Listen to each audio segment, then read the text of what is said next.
Hi, everybody. My name is Gary Baumgarten, but I expect you already know this. And we have a very unusual and interesting guest today. We are going to go back in time and interview a former mayor of New York City who is dead. How are we going to do that? I'm going to tell you in just a second. But first, let me set this up and tell you why I wanted to interview Mayor LaGuardia. Mayor LaGuardia. How can you interview Mayor LaGuardia, Gary? Okay, I'm going to explain this to you in just a second. The genesis for this interview is Mayor de Blasio claiming that he is the greatest mayor ever. That's what the headline screamed after a statement that he made the other day, which I don't know how that makes much sense, because even his own staff members the other day participated in a march of protest on the way he handled the demonstrations here in New York City. And I was thinking, I wonder how Mayor LaGuardia would have felt thinking that Mayor de Blasio claims that he's the greatest mayor, because we all know, everybody in New York City recognizes that Rudy Giuliani was a great mayor, Ed Koch was a great mayor, but the mayor of all mayors was LaGuardia. And I was thinking about my friend Tony Lo Bianco, the actor, because Tony has played LaGuardia so long on Broadway, on public television, off-Broadway, a one-man presentation off-Broadway, that he's sort of become Mayor LaGuardia. So I thought, why not get Mayor LaGuardia here to do an interview? And Tony Lo Bianco graciously agreed to do so. Tony, welcome. Thank you, Jerry. It's a pleasure to be with you. It's so great to be with you. And we were just talking before the interview what stimulated my mind to ask you, and you probably don't remember the encounter, but you and I met at the Friars Club here in New York City.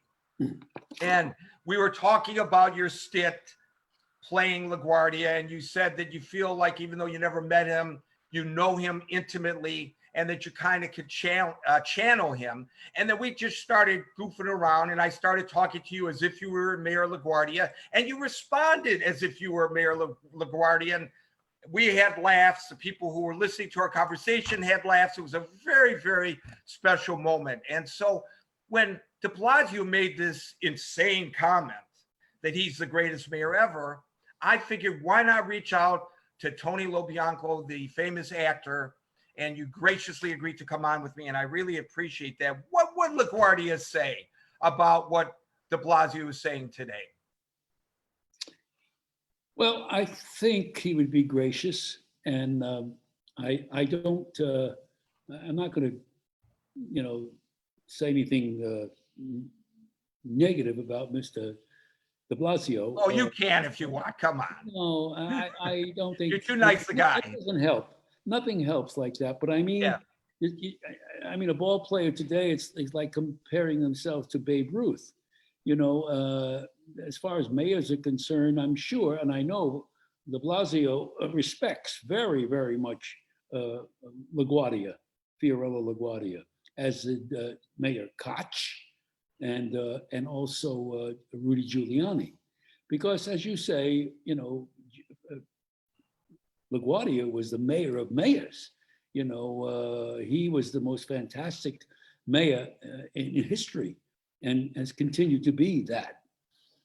We must remember that in 1934, when he became mayor, there was nothing but corruption going on in this city.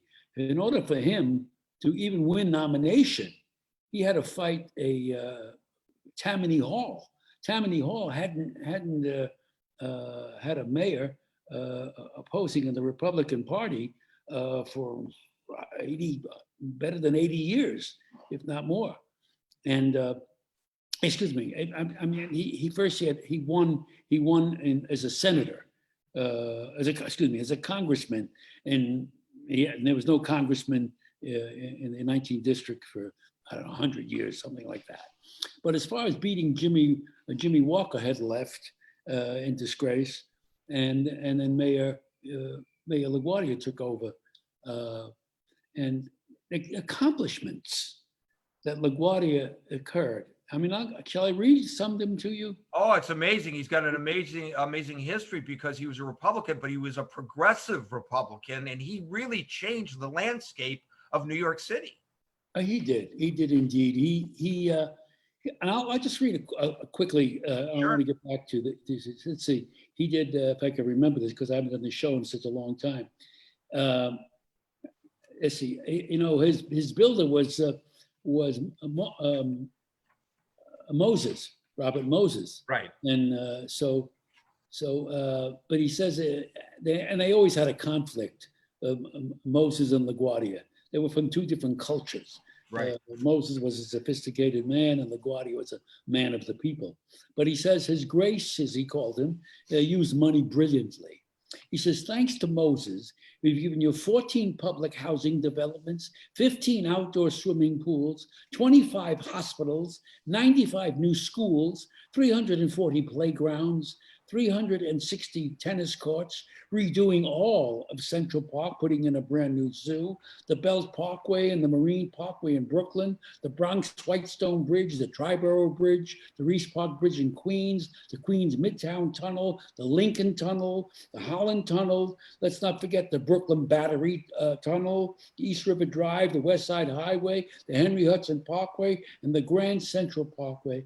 And he says, why, when all our work is finished, driving your own car in New York City will become a pleasure. That's great. That's just terrific. I don't know if it's a pleasure today with all the congestion that we have, but as I said, he changed the whole landscape of the city, and he was able, and it's really interesting in today's times when we are so divided, he was able to bring disparate portions of society together to accomplish great for the people. You know how he did it? He did it, first of all, by example. By example. He was a man of the people, cared about the people. He was, above all, an honest individual. An honest individual who said what he meant and did what he said he would do. He was a man who always delivered on his promises. He was a man who was concerned so much, he would show up at people's homes who were in need, need of milk. He would be there. You would see his car parked outside for the kids. He also, as far as the Black population, he's the one who started PAL. He and his police commissioner, Lou Valentine, they started PAL, P-A-L, for the children to have some place to go after school. Yeah, the police athletic league. Police athletic league. Mm-hmm. So he did everything you could imagine for the people, and the crooks in the political system were so frightened of him because you couldn't bribe him. You couldn't give him a token so that you can get on his good side or something. He didn't care about that at all. Didn't care about money, didn't care about that. All he wanted to do was make it peaceful for you to exist and to live in a fair way. He was a very moral person, very moral. As a matter of fact, to give you another idea of how incorruptible he was, he was a huge enemy of Hitler during the war. And Hitler had captured his sister and her husband and their child. In Italy. In Italy. She married a Jew. She was half Jewish. As you know, LaGuardia was half Jewish. His mother was Jewish. And so she married a Jewish fellow, and Hitler took them, killed him immediately, but knew that she was the sister of LaGuardia. So Hitler was using her to get LaGuardia to back off from because he was the biggest critic of Hitler. And he would not do it. To save his sister, he would not do it.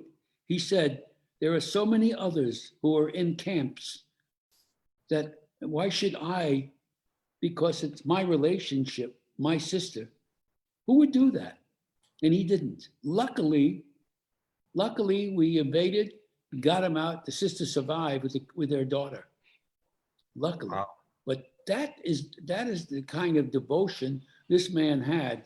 I don't know. I would never have that. Unfortunate, that kind of ability. Fortitude, yeah. And Exactly. I don't know how many would, but he was a man who had great vision.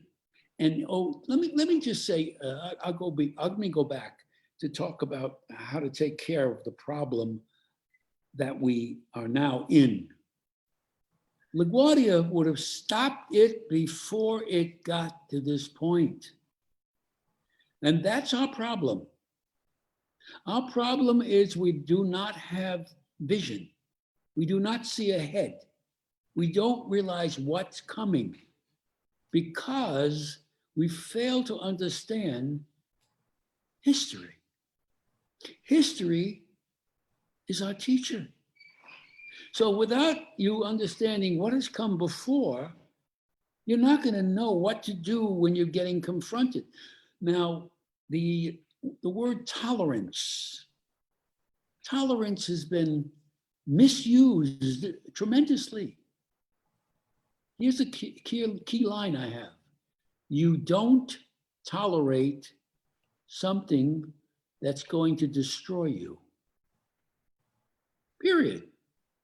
You can tolerate the differences and list a little of this and a little of that, as long as you can keep the lid on it.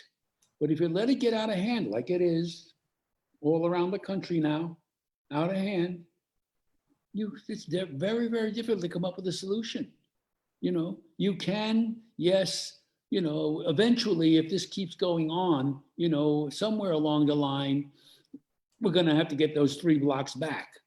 In Seattle, somehow, some way, in the middle of the night, gonna have to get those blocks back, because it's lawless. You just can't have the law being broken and not just standing by and not doing. They're breaking the law. I don't care if the mayor thinks it's a love-in or that they give them 3 blocks instead of 6 blocks now. It's still against the law, the things that they're doing, and once it's against the law, you have to stop it. You cannot tolerate it, and you cannot, there's crime and punishment. And if you don't have the punishment about the crime, you have nothing. And so you're arresting people for doing something wrong, and then you're letting them out. As you saw yesterday, with that fellow who has 103 arrests. Unbelievable. For people outside of the New York area, this guy knocks a 92-year-old woman to the ground and walks away. It was captured on video. The cops caught him. And by the way, I wonder what she thinks about those who are calling for the defunding of the police, but I digress a little bit here. And he gets arrested, and it turns out that he's been arrested more than 100 times. What is this guy doing walking on the streets to prey on a 92-year-old woman for no reason? He didn't even rob her. He just knocked her to the ground. Hit her with his an arm right to the throat, boom, knocked it down, hit her head on the fire hydrant. It's astounding. These human beings, how this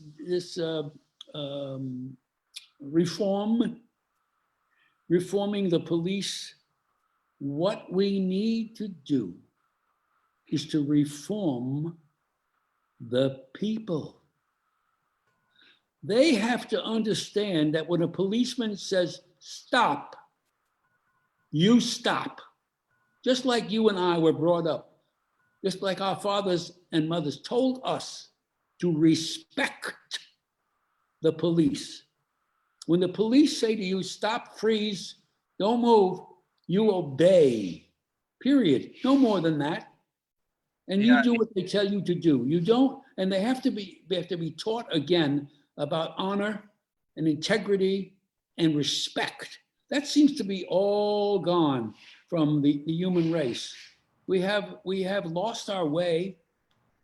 We have lost our way, And I don't know if we're ever going to get back, because these words that I'm speaking, which is common sense and logic, don't seem to have any bearing on what's going on today in our country. From every aspect. I just want to reintroduce you for those who are joining midstream here. Tony Lo Bianco, the actor, has played Mayor LaGuardia so much that he kind of almost brings him back from the dead for us. And I was really interested in knowing what he feels, how LaGuardia would handle the problems of our urban societies today. And that's a very good point that you make, Tony. And that is, even if the cop is wrong, and a cop can be wrong, I can be wrong, you can be wrong, but there is a way to adjudicate this afterward. Why accelerate the situation? Put yourself in harm's way, put the officer in harm's way, put bystanders in harm's way. Go along with the procedure. And if the officer is wrong, get your attorney and resolve it in court if it gets to that point. Actually, in 9 times out of 10, if you treat the officer with respect, there are going to be exceptions, but if you treat the officer with respect, he or she's going to treat you with respect. I can tell you this from my own personal experience as a reporter on the streets, and I would come up to a scene, and my job is to get as close to the action as possible as a reporter to get the information. That's my job. The officer's job may be to keep me away. Okay, now there's a conflict. How does the officer and I resolve the conflict? Well, we have a discussion and we determine what the rules of engagement are going to be. I never let it get to the point where the cop's going to slap the silver bracelets on me. It never got to that point, because I know how far to push it with respecting his job. If I respect his or her job, my experience has been, and I've had this kind of a conflict so many times I can't even count them. Mm-hmm. He or she's going to respect me if I respect him or her. That's the way to get through it. And you're right. We have to, even if you think, like these people who are marching, F the police, F the police. Fine. If that's how you feel, you can feel that way. I don't necessarily agree with you, but don't you want to protect yourself from a situation escalating to the point where you get arrested or worse? Yeah. That's my feeling. So I'm in agreement with you. How would, Tony? I think they just want to tear everything down. Look, if they're tearing down Lincoln, I mean, if they're defacing the Lincoln statue, if they want to get rid of a congressman the way back who was on their side, I forget his name, but they ripped his statue down too. He was all for helping the black people, and he was a hero. And Abraham Lincoln, of course. Yeah, but they don't know what the hell they're doing, basically. Maybe they do. Maybe there is a lot of infiltration going on here with some people who are supporting this financially, and just urging them on. It's just. Now look, let me just say, as far as the George Floyd thing, that was reprehensible, and everybody agrees on that. White, black, anything, any color you want. It has nothing to do with it. We saw it on TV. We saw it for the amount of time. We saw it. There was no reason for that, and that cop has gotten arrested and charged with murder. So that's what happens. Now, look, there's a cop who was shot behind the head in Las Vegas, who's in critical, not only in critical, he's paralyzed. And there was a cop, a black cop, murdered also. And what about all the black that's been killed in Chicago? Who's doing anything about that? That's black on black crime. That's okay. Why aren't the black liberations and the black whatever, why aren't they going after in Chicago? Why is that? They're losing 18, 20 people a weekend, maybe more.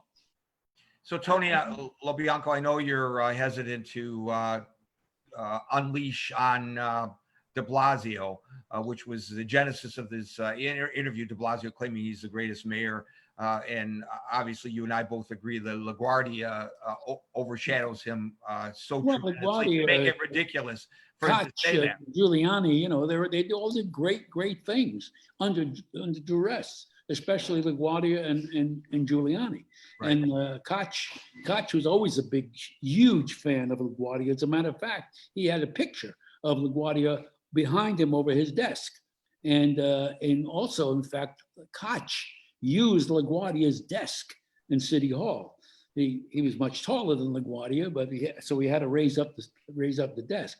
But he was a tremendous. In fact, when I did for for Channel 13 the show, Mr. Koch, Mayor Koch, narrated it and was part of the show. Now, we have now a couple of people who've thrown their hat into the ring as mayor. I think Curtis Sleepwell and John Katzimatidis, I believe, is coming back again. And we'll see what happens, and who knows who else will come in. Well, what I wanted to ask you, Tony, is if you could channel one more time for us before we end this great conversation, Mayor LaGuardia, how would he have handled these demonstrations that started out very peacefully, but then there were forces that caused there to be looting on the streets? Yeah. How would he have balanced the police response to what was happening on the streets of New York differently from the way de Blasio did? Well, I got to tell you, he's a tough guy. He was a tough, forceful fellow who took no dirt from anybody. He went after the mob, the mafia, and so on. He went after them big time. They couldn't figure him out at all. They couldn't figure out. They couldn't bribe him. They couldn't do anything. And as far as his police was concerned, in order for him to be elected mayor, by the way, there were people standing in front of voting stations with clubs in their hand, intimidating voters. So he sent his buddies down there to beat the hell out of them. And they had this big fight and they got rid of them. So as far as the police were concerned, one of the things he said, as a matter of fact, a little girl had gotten shot in the street. A little girl had gotten shot by accident when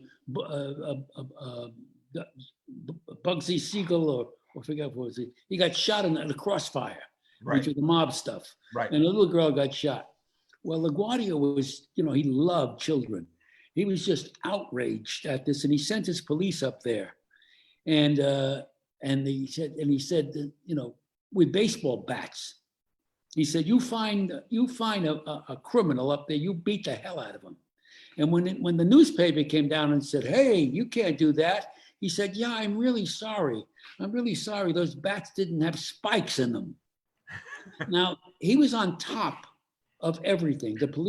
His police force respected him. The people respected him. Now, how he would handle this, he would have never, ever let it get out of hand. He would have clamped down big time fast. You step out of line, you're stopped, you see? Everybody knew it. So reputation really means something. Yeah, I think there's a problem that, and of course, nobody's complaining about the peaceful demonstrations. New York is very familiar with huge crowds. The NYPD is adept at handling large crowds. They do it every year during the Macy's parade, during the fireworks, for sure at Times Square, on New Year's Eve. They know how to handle crowds. Right. And if people want to come on the street and march and protest, they've handled that a gazillion times without there being confrontation or very little confrontation. The problem here was that people felt that they could take advantage of that situation and go and loot, and not the majority of people, but a sufficient number of people, that things got out of hand for about a week and a half here in New York City. And I think you're right, Tony, that has something to do with the atmosphere of a lack of respect for the police, because we all know that the police department believes, rightly or wrongly, the officers believe, and the cops that I know will tell me this, that the mayor doesn't back them, and that they're just hanging out there in the breeze, and they don't get the support of City Hall. And maybe that contributed to what happened when it came Well, to looting in Soho and in Midtown. sure. If you, as you saw, history again will tell you the whole story.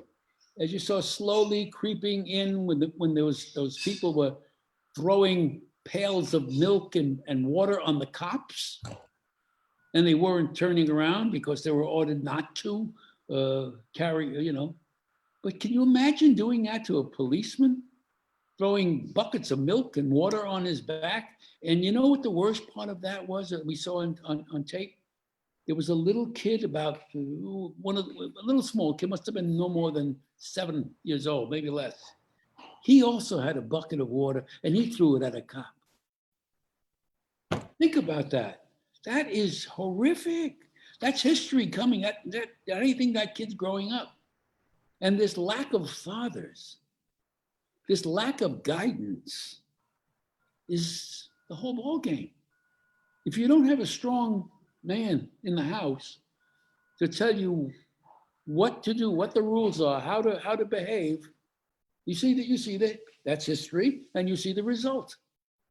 Yeah, it's a bad situation, and I really wish the biggest problem in my mind with the current mayor in New York City is that he can't make up his mind what he's supposed to do, and that's sent mixed signals to the people on the street and to the cops, and it was just a recipe for disaster, and that's exactly what we had. And I'm hoping that all changes. Whoever, whether it's a Democrat or Republican, the next mayor, this guy's term limited out, and maybe we could get a fresh start. I don't know. But I'll tell you one thing, Tony.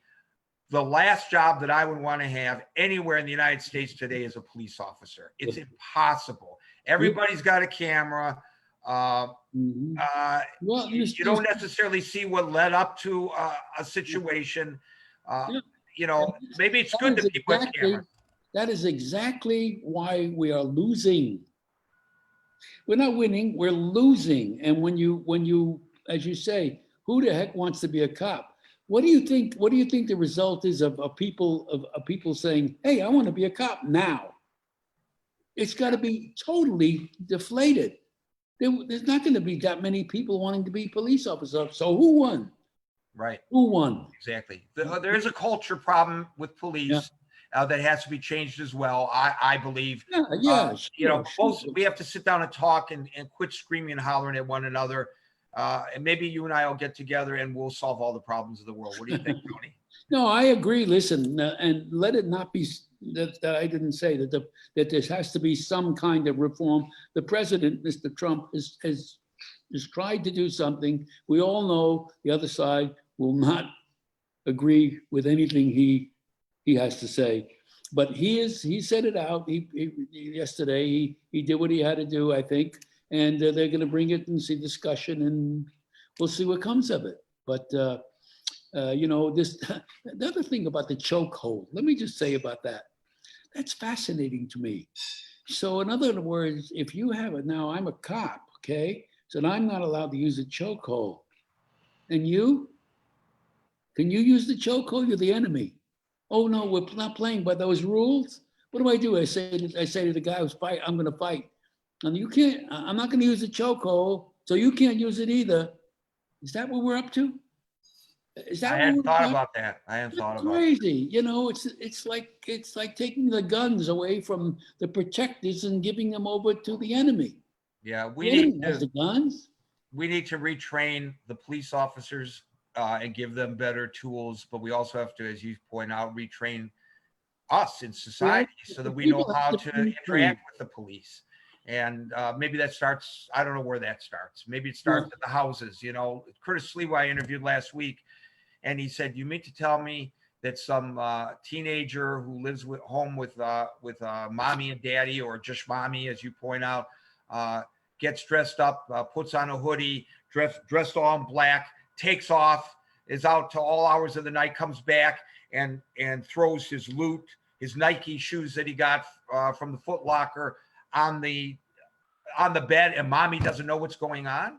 Yeah. We as parents have responsibility too. And exactly. You remember not so long ago, they beat this girl up, a black girl, the black gang beat her up and took her sneakers. What guy is going to fit in the girl's sneakers? Well, they sell it. It's not that they want it for themselves. They They sell want it. they're going to give them to sell them. Yeah, sell Right. them, I guess. Yeah. Remarkable stuff going on here.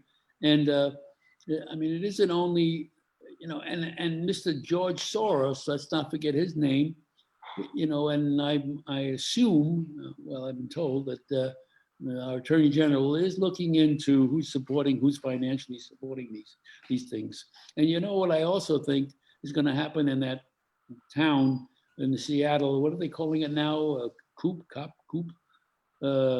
Chaz and change into another. Jazz, yeah, the autonomous zone. Chop. Chop, yeah. Chop, I think they're going to be getting their food and whatever they need. They're in negotiations, can you believe? I think Hollywood has gone insane. Totally. The actors are lost their minds altogether. And I think they're going to be sending in money and food and stuff to this situation. And it'll become a humanitarian thing that they're all going to that they created. So yeah, I don't know. It's interesting. I actually wish I was there so I could cover it, so I could report more authoritatively about what's happening there. Tony Lo Bianco, this was as great as I thought it would be. Any last words from Mayor LaGuardia as we say goodbye? Well, the success of a democracy depends upon the information from that the people have. Well, let me just that was good. Most of it. That was good. Well, that's a pat on the back to the news media to do our job. Tony Lo Bianco, Mayor LaGuardia, channeling him for us today. Thanks for joining us today. Be well and stay safe. Thank you, Jerry. God bless you. God bless all your viewers. Thank you.